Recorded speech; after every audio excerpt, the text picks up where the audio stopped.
I've spent years using and trying to love electronic stethoscopes, and I can't get there. I'm going back to a manual one. Let's talk about it.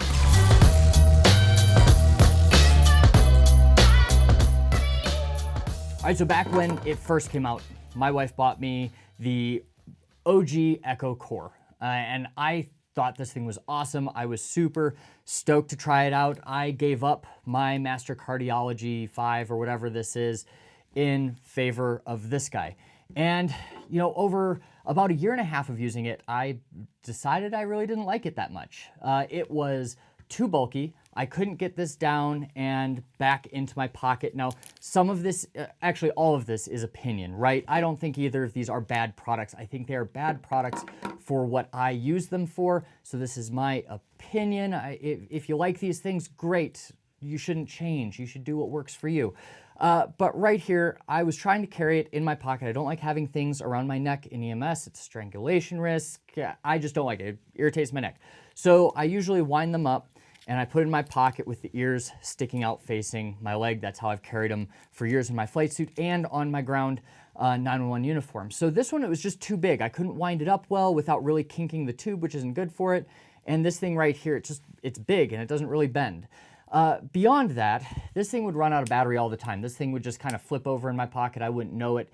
It would die. I'd get to a patient. Now, the nice thing about this one is it'll still work without the electronics on it, but it's much more muted than a manual stethoscope when it runs out of battery. So with this one, I was kind of like, I want to try something better. Well, they came out with the Echo Core 500. I was like, oh, heck yeah.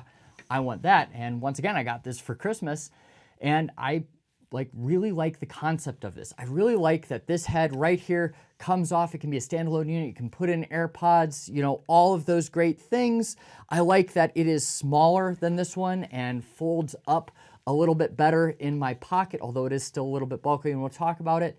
And then I like the thought of having like this EKG, you know, in my pocket, and I can put on cardiac mode and pulmonary mode and the general mode, and it'll show me the heart rate on the screen. Like, I thought, man, that's pretty cool.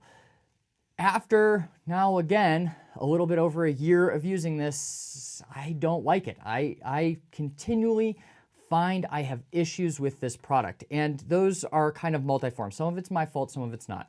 Now, the first issue I noticed with this is these earpieces right here. They pop off so freaking easily. So when I have it in my pocket, I would brush up against something and it would pop one of these off and then they'd be lost. I bought like this huge replacement set, and basically every shift I was like getting another one and putting it on there or searching the floor of the squad room for one of my earpieces. Now, one of the earpieces come off and guess what? This is no longer, you know, usable in your ears. But if you carry extras, you know, not that big of a deal. Then, lo and behold, it has the exact same issue as this other one. And I'm sure you can buy like a 3D printed part or something online to make it work. But we're trying too hard. This thing's a really expensive piece of equipment. So right here, this thing would turn on in my pocket, it would press a button, it would turn on. I'd go to use it on a patient and it would be dead. The problem here is that this one is purely electronic. There is no like actual tubing. This tubing is just for show. This could just be a wire going up to these. And if this is dead, you're not auscultating anything, which that's a problem. When I go to auscultate a patient and I can't, I have to like rely on my partner. On the helicopter, we don't carry extra stethoscopes. It's required that we carry one on our persons. So like go get my partner, have him do it. Now I thought, oh, well, this will be really cool because I can throw my AirPods on it. And that was a cool feature in theory that I never, ever, ever used. One, I don't like the looks of having AirPods in when patients are around. It looks bad. It looks like you're not professional, and that's a big deal. So I never actually used that feature. I also rarely, if ever, recorded anything. I recorded stuff to film a review video, but like in the heat of the moment when we've got a critical patient in front of us that has really crappy lung sounds because like, oh, they don't have a lung on that side or massive CHF or something like that, I found I never remembered to record it. And I had to have it paired to my phone, which had to be on me, which it's not always on me on calls. Like I have a crew phone, not this one. It was just another feature I didn't use. Same with the EKG. I've got an EKG on the ambulance. I never used that EKG. I don't give a crap about its arrhythmia detection.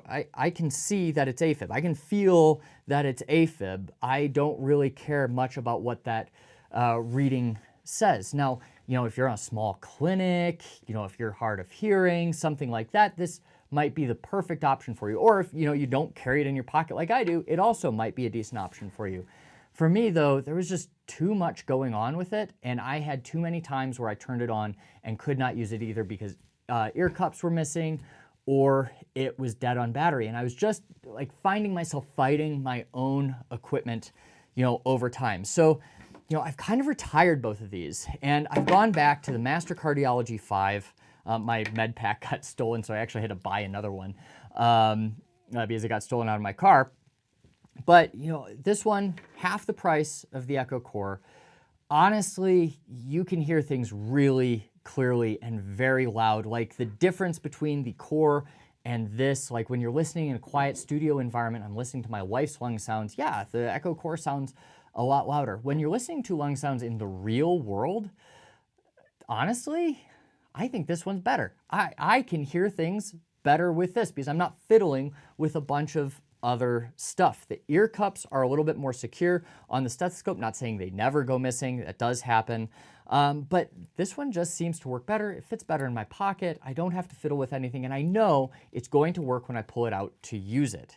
So who are these stethoscopes good for? Who would I recommend these for? Well, first and foremost, I think they're going to be good for you if you're hard of hearing. I've even heard some of these new hearing aids out there have Bluetooth connectability. So in theory, you could just wire them like right to your hearing aids and only carry the head of the stethoscope. I think that's pretty cool. If somebody's doing that, let me know because I think that's cool. If you're a rural clinic, if you're a mid-level provider and you're not super comfortable like looking at AFib or making referrals to the ER for arrhythmias, like this does give you a quick look if you don't have access to a better, EKG in your office. So I definitely think, that's an option for you there. And then if you're teaching, that's another great thing is if you want to hook these to AirPods and have them pipe through the head. You can have your student, listen on the AirPods, you listen, and then you can talk about it afterwards. And if you're really into recording those lung sounds, and that's something you can remember to do, I think that's also a huge benefit here that obviously a manual stethoscope doesn't have. As far as the original Echo Core, if you're like between these two and you're like, I don't know, I'd get the 500. Obviously, the only problem here is that there's no like manual backup. If this dies, you're screwed. But this one right here, I don't know. I think it's getting a little bit old, a little bit outdated. It also it's not super clear which one's on and which one's off. Like obviously one lights up, one it doesn't. But I don't know. I just found the controls on this one clunky. I found the 500 worked better in almost every aspect. But again, I fought my equipment. And I'm not about fighting my equipment, especially when it's like $500 equipment. I think it should be a little bit more seamless. And I would also like to see these guys add like a direct link to AirPods or Bluetooth headphones because that's going to make it just a little bit more usable instead of having to link to the app and then have your phone linked to your AirPods. Yeah, that's a little bit annoying. And once again, if you're one of those Gen Z new providers that's like has an AirPod in while you're talking to patients, don't. All right, don't, because it looks horrible. It looks really bad. Even if you're listening to something legitimate, like your stethoscope, it just looks so bad. So, anyways, a little bit long-winded to say, after years of trying to make these work, I couldn't, and I've gone back to a manual stethoscope. If you're looking for a decent manual stethoscope, honestly, I think the Master Cardiology 5 is like. I think it's Master Cardiology 5. If it's something else, let me know. But anyways, I think this is one of the best ones on the market because it doesn't have two bells. It's always active on this one, so you don't have like, oh, did I hear it? Do I have to turn the bell over to get to my different sounds? No, this one, it's one bell. You just press hard or light, and you can hear kind of different sounds within the airway. It's very, very clear, and it's a sturdy, stethoscope. And then once again, it's pretty easy to, do a quick fold in your pocket, shove it down there. The one thing that did happen, it got washed on accident because, check your pocket, Sam. This guy right here, this did pop off when it went through the wash. So the diaphragm here popped off. Really easy to pop back in, but that I think is the one issue I've had thus far. So if you totally disagree with me, or if you agree with me, leave them in the comments down below, and I will see you next week.